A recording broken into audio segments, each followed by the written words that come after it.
Daily English 10 sentences in speaking.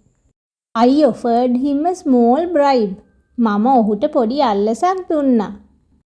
What's wrong with it? ඒකේ තියෙන වැරද්ද මොකද්ද? Are you new here? ඔයා මෙහෙට අලුත්ද? That's what has happened to me. ඒක තමයි මට සිද්ධ වෙලා තියෙන්නේ. I didn't understand everything that he said. මට ඔහු කියපු සේරම තේරුනේ නැහැ. I'll do whatever I can. මට පුළුවන් හැමදේම මම කරනවා. I am leaving now. මම දැන් පිටත් වෙනවා. Who cares him? කවුද එයාව ගණන් ගන්නේ? Anyone can do it. ඕන කෙනෙකුට ඒක කරන්න පුළුවන්.